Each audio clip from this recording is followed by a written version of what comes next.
Hey there friends, in today's video we're going to be pairing this Bluetooth keyboard with this Windows 10 PC. It's a very simple process. We're going to show you how to do that right now.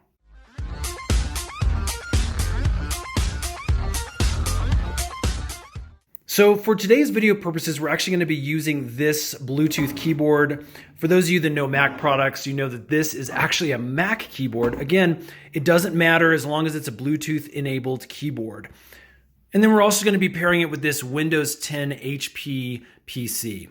So again, this is a really great option for things like presentations, when you want to be far away from your computer but still be able to interact with it. So the first thing we need to do with our keyboard is actually turn it on and make sure it's in the pairing mode. For this specific keyboard, all I have to do is hold down the power button, and as you can see, a little green light will come on, and then it's going to start flashing, indicating it's in the pairing mode. It's going to be very similar for other keyboards. Again, you may need to read the specific instruction manuals to ensure that you are in pairing mode. Once you're in pairing mode, we're going to come back over here to our PC. And there's a couple ways of doing this. One of the easiest ways is actually coming down here, clicking this little up indicator, and then clicking your Bluetooth icon. That's going to bring up a little menu box, and we're going to actually open settings. This is going to open our settings option straight into the Bluetooth devices section. What we're going to do, again, make sure your Bluetooth connectivity is on, and then we're going to come up and click the button here to add a Bluetooth device. We're going to select the top one since we're going for a Bluetooth keyboard.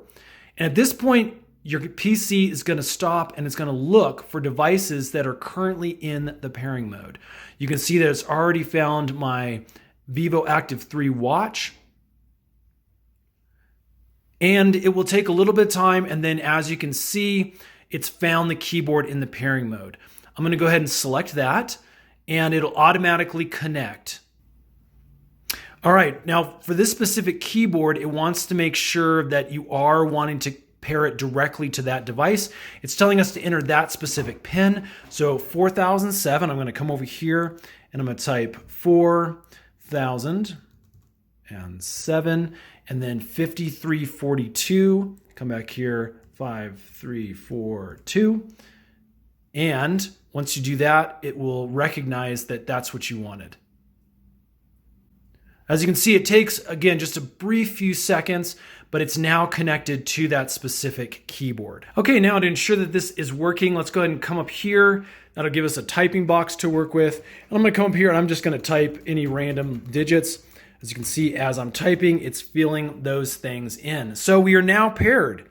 All right, friends, it really is as simple as that. If this has helped, you guys hit that thumbs up button. It helps us make more great videos, and hit that subscribe button. We're gonna make a lot more Windows tutorial videos that will be coming up really soon. Thanks for watching, friends.